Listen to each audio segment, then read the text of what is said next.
거친 풍랑을 잠재울 힘이 내게는 없네라는 제목으로 하나님 말씀 증거하도록 하겠습니다.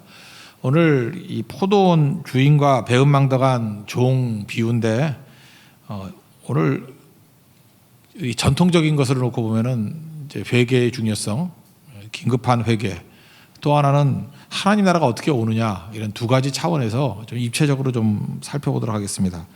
스토리를 한번 체크해 보면은 하나님과 죄인의 관계가 중요하고 구원이 어떻게 이루어지는지 이런 것들을 보여주고 있습니다. 여기서 포도원 주인은 하나님이십니다. 그러니까 좋으신 하나님이라는 거예요. 여기 보니까 배려를 다 해줬어요. 그러니까 산울타리도 만들어주고 집자는 틀도 주고 망대도 세워주고, 그러니까 통제를 위해서 뭐 장치 이런 것도 없고요, 감시병 남겨둔 것도 아니고 그냥 믿고 맡기고 떠났다라는 것입니다. 그러니까 참 좋은 분이라는 거예요. 등쳐먹으려는 의도도 없고 갈취하려는 의도도 없는 참 좋은 분이다. 오늘 이 33절 다 같이 한번 읽겠습니다. 시작.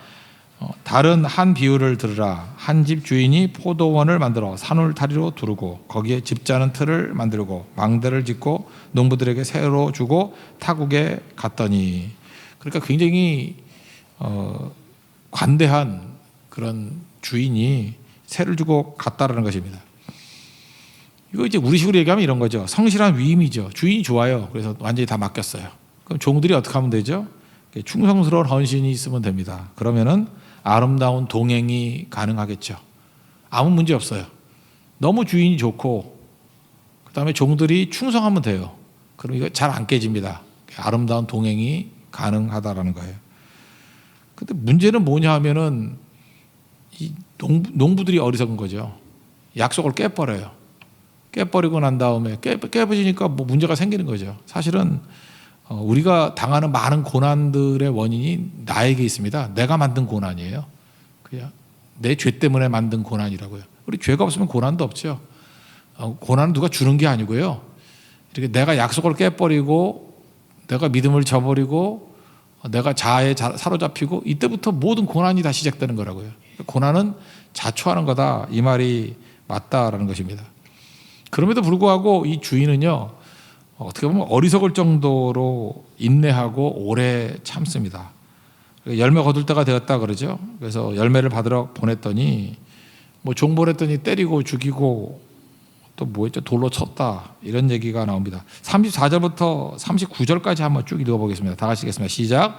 열매 거둘 때가 가까움에 그 열매를 받으려고 자기 종들을 농부에게 보내니 농부들이 종들을 잡아 하나는 심히 때리고 하나는 죽이고 하나는 돌로 쳤거늘 다시 다른 종들을 처음보다 많이 보내니 그들에게도 그렇게 하였는지라. 후에 자기 아들을 보내며 이르되 그들이 내 아들은 존대하리라 하였더니 농부들이 그 아들을 보고 서로 말하되 이는 상속자니 쳐 죽이고 그의 유산을 차지하자 하고 이에 잡아 포도원 밖에 내쫓아 죽였느니라. 참 말도 안 되는 일들이 벌어졌죠. 종들 보내니까 어떻게 했어요? 35절 보니까 때리고 죽이고 돌로 치고. 이러면은 여기 이제 군대도 있는 주인 아니에요. 다 쓸어버려 이럴 수 있는데 좀 많이 보냈어요. 다른 종들을 전부 다 많이 보냈습니다. 근데 이 종들도 뭐 이렇게 제압하려는 그런 의도가 없죠. 그랬더니 똑같이 그렇게 했대요. 그래서 이제는 안 참아야 되는데 계속 참잖아요. 그래서 아들을 보내면 듣겠지. 그랬더니 아들도 상속자다 그래서 죽여버리더라. 뭐 이런 거예요. 여기서 우리가 알 수 있는 게 뭐죠? 하나님의 엄청난 오래 참음이에요. 이 오래 참음이 이게 보통 크기가 아니라는 거예요. 엄청난 인내와 엄청난 오래 참음이 있더라. 그런데 농부의 고집도 또 질기죠.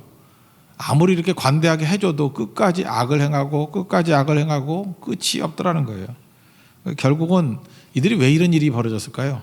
욕심 때문에 그렇죠. 욕심 때문에, 자기가 차지하겠다는 욕심 때문에. 그래서 약속을 깨버리고 죽이고 이런 일들이 벌어지게 되었다는 것입니다. 뿌리는 뭐예요? 욕심이죠. 그래서 야고보서 1장 15절 보니까 욕심이 잉태한 지 죄를 낳고 죄가 장성한 지 사망을 낳느니라. 하나님께서 끝까지 참는 거 아니죠. 언젠가는 심판이 있습니다. 왜 심판이 있어야 되겠습니까? 심판이 있어야 의로움이 세워지죠. 한번 생각해 보세요. 우리가 예수 그리스도의 말씀을 증거했습니다. 지금도 1년에 한 20만 명 정도가 죽는다 그러는데 순교합니다. 만약에 여기서 심판이 없다 그러면 하나님의 진리, 정의 다 무너지는 거 아니겠어요? 근데 하나님 심판이 있습니다. 나중에 의로운 사람이 다시 살아납니다. 이 땅에서도 마찬가지예요. 하나님 말씀 지켰던 사람들이 다시 일어서요.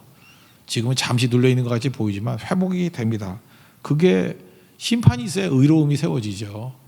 여러분 심판이 있다 그러면 여러분 떨립니까? 기쁩니까? 말씀대로 사는 사람은 심판이 있다라는 말이 위로가 되고요. 우리가 범죄한 백성들이라 그러면 심판이 있다 그러면 부들부들 떠는 거죠. 심판은 하나님 택한 백성들에게는 희망의 소식이에요. 심판이 있기 때문에 다시 일어서게 되는 거 아니겠습니까? 우리 요한계시록 20장 11절에 보니까 이걸 이렇게 설명해요. 흰 보좌에서 심판이 이루어진다. 그래서 한자로 백보자 심판이라고 그래요. 흰백자, 백보자 심판. 요한계시록 20장 11절 보니까 또 내가 크고 흰 보좌와 그 위에 앉으신 이를 보니 땅과 하늘이 그 앞에서 피하여 간데 없더라. 또 내가 보니 죽은 자들이 큰 자나 작은 자나 그 보좌 앞에 서 있는데 책들이 펴 있고 또 다른 책이 펴졌으니 곧 생명책이라. 죽은 자들이 자기 행위를 따라 책들에 기록된 대로 심판을 받으니 바다가 그 가운데에서 죽은 자들을 내주고 또 사망과 음부도 그 가운데에서 죽은 자들을 내주매 각 사람이 자기 행한 대로 심판을 받고 사망과 음부도 불못에 던져지니 이것은 둘째 사망 곧 불못이라. 누구든지 생명책에 기록되지 못한 자는 불못에 던져지리라. 그러니까 최종 심판이 있다는 것입니다. 이걸 뭐라 그래요? 지옥 보내는 유황불 심판이에요. 그래서 이걸 백보자 심판. 그리고 고린도 후서 5장 10절 같은 데는 행위 심판이 있죠. 행위. 이걸 이제 레마 심판이라고 그러는데 이는 우리가 다 반드시 그리스도의 심판대 앞에 나타나게 되어 각각 선악간에 그 몸으로 행한 것을 따라 받으려 함이라. 이게 뭐 공로, 상급 뭐 이런 심판이죠. 근데 이거는 이건 둘째치고 백보자 심판 이거 중요한 거 아닙니까? 우리가 다 죽는다는 거예요. 지옥 백성이 될 수밖에 없다는 거예요. 마지막 심판이 있다라는 것입니다. 그러니까 믿고 순종할 때만 하나님의 백성이 될 수 있다는 거죠. 히브리서 9장 27절을 보니까 한 번 죽는 것은 사람에게 정하신 것이요 그 외에는 심판이 있으리니. 여러분 그런 생각 안 해봅니까? 여러분들이 지금 죄에 대해서 너무 낭만적으로 생각하는 것 같은데 죄는요 깨닫는 그 순간에 회개하고 예수님께 용서를 구하고 십자가 붙드는 그 길 외에는 죄 씻음의 길은 없어요. 우리는 나이가 들면은 죄 문제가 해결된다고 생각해요. 나이가 들면 순결해진다. 여러분 나이 들면 들수록 더 지긋지긋해요. 나이 든 사람이 짓는 죄는요 더 깊은 죄일 수 있어요. 나이하고 관계없어요. 나이 든다고 깨끗해지는 거 아니에요. 회개해야 깨끗해지는 거죠. 우리는 공부 많이 하는 사람 지식인데 저 지식인이 왜 저래 그러죠. 신문에 날 때 보면 지식인이 왜 저래? 많이 배웠다고 죄 문제가 해결되는 게 아니고 지식은요 많이 배운 만큼 악독한 죄를 지어요. 지식 쌓을수록 더 순결해지느냐? 절대 그렇지 않습니다. 경험이 많아지면은 죄가 해결되느냐? 옆에서 깨지고 넘어지고 하는 것들을 많이 봤기 때문에 경험이 많기 때문에 순결해질 것이냐? 절대 그렇지 않아요. 경험이 많으면요 그 경험 가지고 피하는 길을 찾아가면서 더 큰 죄를 지을 때가 더 많아요. 이스라엘 백성들 경험이 얼마나 많았습니까? 죄 안 져요? 다 겪고 난 다음에도 알고 난 다음에 또 죄를 짓죠. 우리가 여기서 중요한 메시지예요. 하나님이 오래 참으시기 때문에 우리에게 꽤 많은 기회를 주시는 거예요. 종들 보내고 또 종 보내고 아들 보내고 영원히 계속되는 거 아닙니다.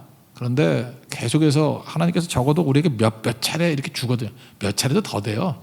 제가 볼 때 꽤 됩니다. 꽤. 몇 번이라고 제가 하나님이 아니니까 말씀드릴 수 없지만 생각보다 꽤 긴 기회를 줘요.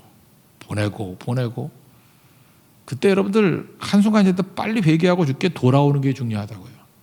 돌아오는 건 뭐냐? 회개밖에 없어요. 요한일서 1장 9절 보니까 만약 우리가 우리 죄를 자백하면 그는 미쁘시고 의로우사 우리 죄를 사하시며 우리를 모든 불의에서 깨끗하게 하실 것이요. 하나님 나는 죄인입니다. 나를 불쌍히 여겨 주십시오 하고 자백하면서 그리스도의 십자가를 의지해서 회개할 때 끝나는 거예요. 근데 여기 농부들은 그걸 안 하잖아요. 그러니까 유황불 지옥의 백성이 될 수밖에 없죠. 이사야서 1장 8절을 보니까 여호와께서 말씀하시되 오라 우리가 서로 변론하자. 하나님이 초대입니다. 너희의 죄가 주홍 같을지라도 눈과 같이 희어질 것이요 진홍같이 붉을지라도 양털같이 시게 되리라. 그러니까 하나님께서 우리를 초청하시면서 십자가 붙들라는 거예요. 십자가 앞에 죄 씻음 받으라는 거예요. 그러면 주홍같이 붉을지라도 눈과 같이 씌어지고 진홍같이 붉을지라도 양털같이 된다. 깨끗해진다는 거 아니에요. 깨끗해진다. 그러니까 그래서 십자가가 중요한 거예요. 거친 십자가, 험한 십자가 붙드는 것입니다. 시편 103편 12절 보니까 동이 서에서 먼 것 같이 우리의 죄가를 우리에게서 멀리 옮기셨다. 우리가 예수 그리스도의 이름의 능력으로 회개하고 십자가 능력으로 회개하고 나가면 기억도 안 한다는 거예요. 동이 서에서 먼 것 같이 끝에서 끝까지 떨어뜨려 놓는다는 것입니다. 그러니까 오늘 메시지 쉽게 그냥 우리 초등학생 수준으로 쭉 읽어보면 뭐죠? 우리에게 회개의 기회를 줄 때, 오래 참으신 하나님이 기회를 줄 때 우리 질긴 고집 꺾어버리고 속히 꺾어 주님 앞에 회개하고 나오면 된다. 그걸 우리에게 보여주고 있습니다. 이거보다 중요한 메시지는 없어요. 우리 민족이, 우리 또 나라가, 우리 성도들이 하나님 앞에 절대 교만하지 말고요. 순간순간마다 우리가 말씀에 깨우침이 있을 때마다, 환경에 깨우침이 있을 때마다 그냥 고꾸라져서 회개할 수 있는 우리 하나님의 신실한 종 되기를 바랍니다.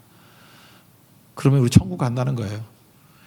사실은 이렇게 단순한 말씀인데 이 말씀을 이제 2차적으로도 한번 보자는 거예요. 우리가 예수님의 주기도문 가운데 이런 게 있죠. 나라의 임하옵시고 뜻이 하늘에서 이루어진 것 같이 땅에서도 이루어지이다. 그러면 이게 간단한 문제가 아니라 죽어서 천국 간다. 그걸로 끝나는 게 아니라 이 땅에서도 뭐가 있는 것 같지 않아요? 이 땅에서 우리 사명이 있잖아요. 이 땅에서 우리가 어떻게 살아가야 될 것인가, 이거를 또 한 번 우리에게 보여주고 있다는 것입니다. 그래서 또 보내고 또 보내고 또 보내고 한다라는 거예요. 여기 잘 보세요. 우리가 다들 농부 같습니다. 농부 같아서 정말 지독한 죄인들이에요.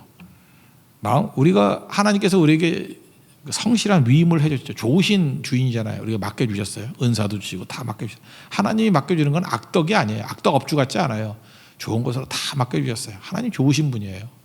그럼 우리는 뭘 하면 되죠? 그냥 충성스러운 헌신하면 돼요. 그럼 아름다운 동행이 이루어진다고요. 근데 문제는 하나님께 있는 게 아니에요. 언제나 우리에게 문제가 있어요.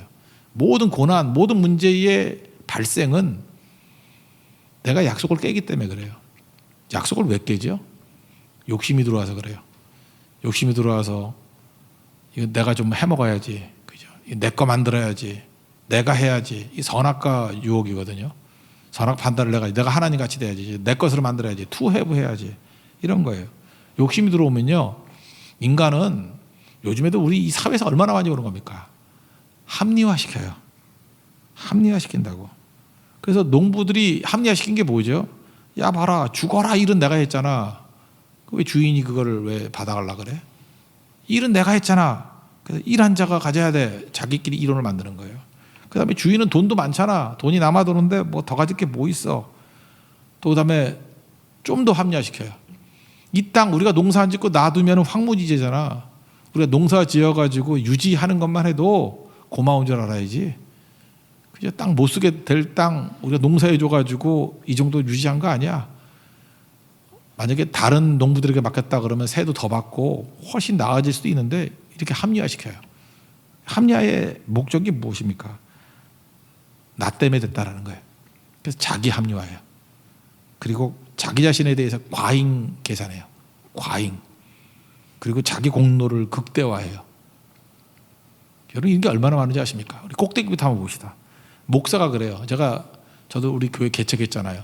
이러다가 한 10년쯤 더 지나고 난 다음에 무슨 생각할 가능성이 커요. 이 교회 내가 개척했어. 내가 어떻게 키운 교회인데, 그죠? 내가 눈물 흘리고 뭐하고 뭐 내가 헌금을 얼마나 했는지 알아? 뭐 돈 번 거 다 갖다 쏟아 부었어. 뭐 책임세 받은 거 싸그리 다 집어넣었어. 뭐 이런 식이에요.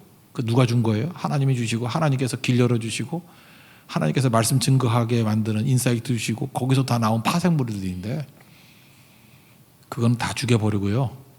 내가 했다를 과잉 포장해요. 그게 합리화거든요. 그러면요 억울한 거예요. 모순이라는 거예요. 모순. 그렇게 되면 뭐가 나오는지 알아요? 폭력성이 나와요. 욕심에서 합리화가 나오고요. 합리화시키는 사람들은 100% 폭력성이 있어요. 뒤집어 엎어야 된다는 거예요. 깨버려야 된다는 거예요. 여러분 이 사회에서 요즘에 그런 거 많이 못 느끼십니까? 속에는 욕심이에요. 욕심. 객관적이지 않아요. 자기가 원하는 뭐 욕심이 있어. 그러면 정보, 객관적인 정보를 얻는 게 아니에요. 다 합리화시켜. 내로남불이라 그러잖아. 그죠? 자기가 원하는 거, 자기가 좋아하는 거, 자기 동네 사람, 뭐 자기와 사상이 비슷한 거, 그거는 다 포장해주고 아닌 건 무조건 때려잡고. 그게 자기 합리화예요. 이게 왜 무서운지 알아요? 이 나라가 두 쪽으로 갈라져가지고 잠깐 자기 합리화하면요 반드시 폭력이 나와요. 폭력성이 된다니까. 이 농부들 보세요. 죽이잖아요. 종도 죽이고 많은 종도 죽이고 심지어 아들도 죽이고. 이래서 망하는 거예요. 이거 어떻게 건져내야 되느냐는 거죠. 세상이 이래요. 세상이. 이거를 설명할 수 있는 예를 하나 든다 그러면요, 랭던 길키라는 이분이 뭐 신학자, 그 시카고 대학교 그 신과대에서 신학하셨는데 옛날에 그 2차 대전 때 중국에 가 있다가 포로가 됐어요. 포로라 그래야 되나? 뭐 민간인을 포로라 그러지 않아요. 수용 당한 거예요. 그래서 그 죽음의 수용소, 그러니까 빅터 프랭클의 죽음의 수용소라는 책만큼 2차 대전 당시에 나왔던 책으로 유명한 게 산둥 수용소예요. 우리나라에서 산동 그러죠. 산둥 수용소. 영어로는 산둥. 일본, 중국어도 산둥이라 그러는 것 같아요. 산둥 수용소. 내용이 뭐냐면은 일본이 진주만을 공격을 했죠. 근데 이제 중국에도 일본이 점령하고 있었잖아요. 그러니까 일본 애들이 어떤 일을 범했냐면은 그 중국의 그 자기가 점령한 지역에 있는 서양 사람들을 다 잡은 거야. 그러니까 쉽게 말해서 백인들 다 잡아간 거지 뭐. 그때는 뭐 흑인들 많이 없으니까 백인들 주로 2,000명을 잡아가지고 산둥 수용소에다 집어넣었어요. 그때 벌어진 일들이에요. 그게 산둥 수용소예요.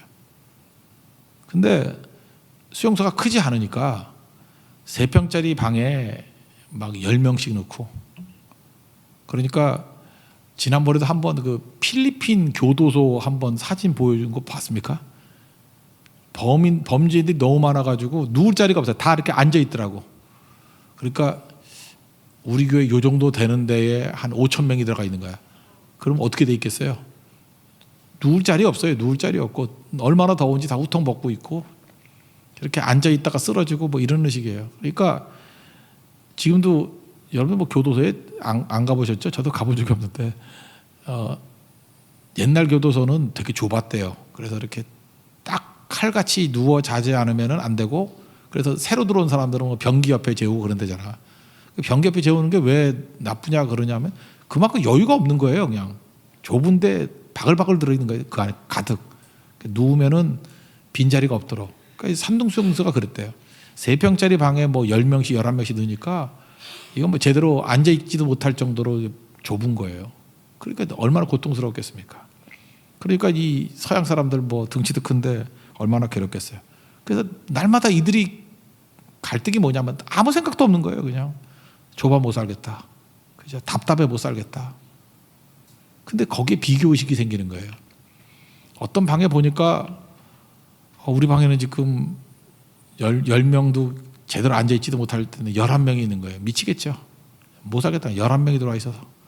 이건 눕기는커녕 뭐 이렇게 엎어치기로 이렇게 차곡차곡 쌓아놓지 않으면 잘 수가 없대요. 너무 좁아가지고. 근데 옆방에 보니까 9명밖에 없어요. 그러면 여러분 합리적으로 생각하면 어떻게 해야 돼요?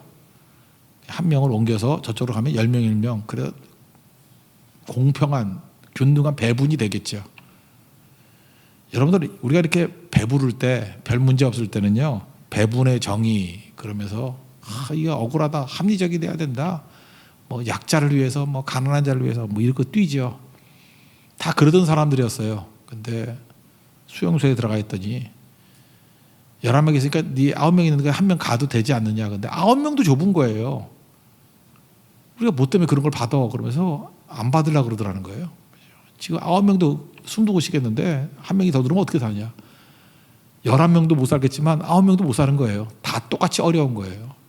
그래서 자기들끼리 아무리 얘기해도 합의가 도출 안 되더라는 거예요. 그 합리적인 사람들이, 그 정의로운 사람들이 인간 군상의 모습을 보여주는 거예요. 근데 이게 언제 해결이 되냐면은 일본 수용소 그 경비원들이 와가지고 총칼로 갖다 대면서 말 안 들으면 죽여버린다. 그러니까 말 듣더래요. 그때 가더래요. 자발적으로 자기 자신의 의사를 가지고는 못 가요. 11명, 9명 양보 안 하고 지금도 답답해 죽으니까 뭐 여유가 없으니까 총칼 앞에서는 받아들이더라는 거예요. 힘의 논리죠. 여러분 이 땅을 살아가다 보면요, 이렇게 여유롭지 않으면 여러분들 모든 분이 다 여유롭지 않아요. 사는 게 각박하죠. 각박할 때 다 이 산동수용소 같은 현상이 다 벌어져요. 내 코가 적자인데 나 먹고 살기도 힘든데 내가 너무 불행한데 여러분 지금 다 그렇잖아요. 나 지금 내 직업 갖기도 힘든데 다 그렇게 우리를 몰아가거든요. 그러면 배불러 보이는 사람은 너는 정의, 너 때문에 정의가 안 돼 이렇게 얘기하지만 내 희생으로 올 때 아무도 동의 안 해요. 나보다 더 약한 사람에 대해서 뭐 정의라고 해서 뭐 같이 짊어지거나 이런 생각을 안 한다고. 결국은 마지막에 가서 뭐냐 하면은 힘의 논리니까 힘이 없어서 이 꼴 당한다는 거예요. 힘을 그 사람한테 줘놓으면 힘이 또 생겨나면 또 똑같은 짓 해요. 또 갑질한다고. 힘 가지면 또 누르고 또 누르고 결국은 힘 가진 사람만 도는 거예요. 사회적인 정이 절대 이루어지지 않는다는 거예요. 이게 세상이에요. 세상에는 힘의 논리가 지배하고 세상은 제국주의 논리가 지배하는 거죠. 사실은 그 수용소 경비원이 와가지고 총칼을 갖다 대면서 평균적으로 가 그럴 때 그것이 수용소의 질서지 그 생명의 질서는 아니잖아요. 자발적으로 된 건 아니잖아요. 지금 예수님께서 지금 비유로 드는 것이 바로 이런 얘기를 하는 거예요. 이 산동소에서 한 가지 이제 이걸 해결되는 사건이 하나 나와요. 어떤 한 소년이 있었는데 너무 바글바글한 거야. 얘가 있을 데가 없어요. 그래서 그래도 선교사들이 있는 방은 좀 나을 거 아니에요. 그죠? 선교사들도 바글바글한 거예요. 뭐 10명에서 누워 잘 자리도 없고. 그래도 선교사님들이 나은가 봐요. 그래서 얘가 갈 데 없다 그러니까 좁아 터져 있는 답답한 곳에 10대 소년을 선교사님들이 받아준 거예요. 선교사 거주 공간에서는. 여기서 중요한 메시지가 나와요. 누구를 받아주는 것은 공간의 문제가 아니라는 거예요. 그 수용소에서 넓은 공간이 있는 방은 한 군데도 없어요. 다 바글바글 포화예요. 선교사 거주구역도 역시 포화예요. 근데 받아주잖아요.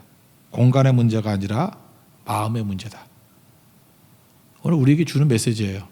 우리 삶에 많은 문제들이 있죠. 이게 환경의 문제, 내 여건의 문제가 아니고 마음의 문제예요. 선교사 거주 공간도 자리 없어요. 근데 그분들은 마음이 열린 거예요. 받아준 거예요. 한마디로 얘기해서 자기들도 좁아 터지고 답답해서 미치겠는데 더 답답함을 받아들이는 거예요. 이유가 뭐죠? 자기 결정 아니에요. 그냥 예수님의 말씀 따르는 거죠. 예수님의 인도하심을 따르는 거죠. 참 묘해요. 이 사람들이 자발적으로 그 아이를 받아주고 난 다음에 답답해 미치는데 나중에 이게 1943년부터 1945년 9월까지예요. 그러니까 뭐 2년 좀 넘는 거죠. 뭐 죄도 없는 사람들을 이렇게 그냥 잡아다가 수용소에 넣은 거예요. 그죠? 그냥 백인이라는 것, 서양 사람이라는 이유 때문에 수용소에 갇혀 있었는데 다른 방에 있던 사람 중에서는 상당히 많은 사람이 죽었대요. 근데 선교사 거주방에 있던 사람들은 다 살아났대요. 아무도 죽지 않고. 무슨 뜻이죠? 자기가 희생하고 섬기고 나아갔더니 살아나게 되더라는 거예요. 생명의 능력이라는 거 아니에요? 지금 여기 보세요. 주인이 이 땅에 하나님의 나라, 하나님의 통치가 이루어지는 나라를 지금 심고 싶은 건 이거예요. 농부들이 지금 최악의 상황에 놓여 있는 거예요. 주인은 군대도 있습니다. 가가지고 진멸시킬 수 있는 힘이 있다고 나오잖아요, 지금. 근데 군대를 보내지 아니하고 종을 보내요. 종을 보내서 농부들이 어떻게 변화되기를 원하는 거예요? 말씀 듣고 자발적인 변화를 원하는 거예요. 이게 만약에 힘의 논리로 나가서 진멸시켜버리면은 이건 수용소 질서지 생명의 질서가 나오는 게 아니라고. 그래서 또 보내는 거예요. 나중에는 아들까지 보내는 거예요. 그래서 아들을 받아들일 때 비로소 생명의 질서가 생기는 거죠. 우리가 이 땅을 살아가면서 하나님께서 우리에게 주시는 메시지가 이겁니다. 우리 성도들이 해야 될 일이 뭐냐? 오늘 이거예요. 새로운 질서를 만들어내라는 거예요. 이 메시지 중에 하나가 회개하고 돌아오면 우리 구원받아 천국 간다. 그건 1차적인 거고, 2차적으로 이 땅을 살아가면서 하나님 백성들이 해야 될 일이 뭐냐? 새로운 질서를 만들어내야 된다는 거예요. 첫째는 즉시 회개하는 거, 이게 첫 번째고, 두 번째는 내 욕심 때문에 생긴 고난들이 있다는 거예요. 욕심 내놓고 합리화시키지 말고 희생하고 말씀 붙들라는 거예요. 그러면 하나님이 통치하는 그런 나라가 생기게 된다라는 것입니다. 다음 주 제주 선교인데 이제 당장 가가지고 여러분들이 오늘 이 마태복음 21장 33절 이하의 이 말씀 상황이 올 거예요. 일단 하나님의 성품 가지셔야 됩니다. 오래 참는 마음 가지고 전하고 죽이진 않겠지만 죽이면 죽고요. 돌 던지면 돌 맞고, 그 오래 참는 하나님의 기회를 주는 그 마음 가지고 나가는 게 우리 자세가 돼야 되고요. 그 다음에 말씀 받는 사람들은 속히 회개해서 천국 백성 돼야 되겠죠. 근데 2차적으로 이 땅에서 어떤 일이 벌어져야 되냐면은, 여러분들이 가지고 있는 힘들이 있다고 힘의 논리로 돈 쓰면 돼요. 돈 쫙 뿌리면 사람 착착 움직여. 그 교회 아니에요. 힘 쓰면 돼요. 뭐 나 힘 있다 그러면서 이렇게 뭐 하면은 말 듣는다. 이렇게 총칼 들고 있으면 가 그러면 질서가 잡혀요. 그 생명의 질서 아니라고. 우리가 해야 될 일은 뭐냐면, 내 욕심 다 십자가 못 받고 하나님께 내게 주신 모든 능력과 사명 가지고 희생하고 죽는 거예요. 자기를 부인하고 십자가 지고 나가는 거라고요. 그러면 묘한 게 뭐냐면, 그 선교사들이 한 거와 똑같은 거예요. 어려워요. 답답해요. 힘들어요. 근데 말씀 붙들고 더 답답한 걸 선택하는 거예요. 더 힘든 걸 선택하는 거예요. 어떤 사람에게 말 같지도 않은 소리 막 궁시렁궁시렁 되는 말들이 있잖아요. 그럼 나도 쏘아대면서 공격할 수 있죠. 그 감수하면서 기도하는 거예요. 그때 묘한 천국 백성의 질서가 생기게 된다라는 것입니다. 이게 오늘 주께서 우리에게 주시는 말씀이에요. 이런 질서 세우라고. 여기 하나님께서 주시는 43절 한번 말씀 보세요. 다 같이 읽겠습니다. 시작. 그러므로 내가 너희에게 이르노니 하나님 나라를 너희는 빼앗기고 그 나라의 열매 맺는 백성이 받으리라. 그러니까 결국은 뭐예요? 하나님 나라를 심는 게 목적이라는 거 아니에요. 힘의 논리로 나가면 하나님 나라 뺏기지만, 그 나라의 열매 맺는 백성, 열매가 뭐겠어요? 예수님이 우리 위해서 십자가 지셨듯이 우리도 십자가 지는 거 아니겠어요? 그런 메시지가 여기 숨겨져 있다는 것입니다. 사실 이게 쉽지 않은 그 비유예요. 근데 아주 쉽게, 아주 간단하게 그냥 피상적으로 본다면, 기회 많이 주실 때 빨리 회개하고 천국 백성 되라. 예, 맞습니다. 그렇지만 우리가 죽어서 천국 가는 것만 다가 아니잖아요. 우리 공동체, 우리 관계 속에서 하나님의 통치가 이루어지는 그 나라 이루기 위해서 해야 될 일이 뭐냐면, 산동수용소 그 선교사 거주 지역에 그 일을 해야 돼요. 나도 여유 없어요. 나도 힘들어요. 나도 답답해요. 여유가 있어서 받아들이는 거 아니에요. 근데 그냥 말씀 믿고 받아들이는 거예요. 희생하는 거예요. 이거는 공간의 문제가 아니에요. 공간 없어요. 마음의 문제예요. 받아들였더니 살아나요. 여러분 한번 생각해 보세요. 3평짜리에 3명이 들어가도 좁아요. 뭐 그렇다고 합시다. 좁아요. 근데 가족이면 5명 들어가도 살아요. 안 그래요? 좁아도 막 침대가 좁아. 옛날에 한번 그렇게 간 적이 있어. 어디 갔었는데 침대가 너무 좁으니까, 우리 집 여자가 셋이거든요. 여자 셋은 침대에 자고 저는 밑에서 잤어요. 그래도 불평이 없었어. 왜냐면 우리 가족이니까. 근데 만약에 뭐 패키지 여행을 갔는데 뭐 이상한 술꾼 아저씨들 뭐 세워놓고 걔네들 침대 재우고 나버리 옆으로 자라 그러면 불만 투성일 거야. 그죠? 이런 거를 누가 만들었어 그러고. 마음의 문제예요. 공간의 문제가 아니고. 여러분 이번 선교 가서도 꼭 이 마음 품어야 돼요. 우리 인생을 살 때 여유 없어요. 여유 있어서 되는 게 아니에요. 언제나 힘들어요. 그리고 집 떠나 있는 상황에서 이 관계 속에서 무슨 여유가 있겠어요. 다 답답하고 힘들고 쪼들리고. 선교사 거주 구역 같은 그런 일이 벌어진다고요. 우리 사람 없는데 뭐 하나 더 달라 그러질 않나. 나도 지금 간신히 버티고 있는데 이제 하나 더 맡으라 그러질 않나. 언제나 한계 상황에서 말도 안 되는 요구를 하고 있거든요. 그러니까 남의 게 안 보여요. 극심한 고난 가운데 있으면 내 거밖에 안 보여. 욕심 때문에 생긴 고난이지만 나밖에 안 보인다고. 그때 우리가 뭘 붙들었냐면 약속 붙들고 죽으면 죽으리라 하고 그거를 받아들이게 될 때, 마음의 문제로 바뀌게 될 때 거기 놀라운 일이 벌어져요. 여러분 보세요. 이거 별거 아닌 일이 아니잖아요. 이게 지금 1945년 9월에 끝난 일인데 아직까지도 이게 이 책이 2014년에 나온 책인데 우리나라에는 산동수용소 아직도 읽히고 그거에 감동받고. 저 2019년인데 벌써 몇 년 지난 얘기예요. 55년 지나고 20년 더 하면은 75년 전 이야기가 지금도 생생하게 우리에게 감동으로 다가오지 않습니까? 이유가 뭐예요? 생명의 이야기이기 때문에 그래요. 여러분 우리의 삶 속에서 매 순간 생명의 이야기를 만들어낼 수 있는 하나님 백성 되기를 바랍니다. 여러분 본능대로 움직이면요 투쟁밖에 없어요. 본능대로 움직이면요 역시 힘이 최고야, 돈이 최고야. 썩어질 인생이에요. 그러다 끝나는 인생이라고. 결국은 나중에 그렇게 되면요 합리화시키고 나중에 폭력성이에요. 여러분 정말 그래요. 욕심으로 계속 나가면요 계속해서 합리화시키고, 합리화시키는 사람의 마지막은 힘이 있기 때문에 폭력으로 가요. 그런데 하나님께서 주신 말씀 붙들고 나아가면은 힘을 그런 데 안 써요. 그런 데 쓰는 게 아니에요. 받아들이고 오히려 죽는 데 써요. 그죠? 다른 사람의 아픔을 받아들이는 데 쓰고. 그 진짜 힘이라는 걸 깨닫게 돼요. 그 얘기는 아름답기 때문에 남습니다. 그리고 그걸 통해서 변화가 된다는 거예요. 이게 하나님 나라라는 거예요.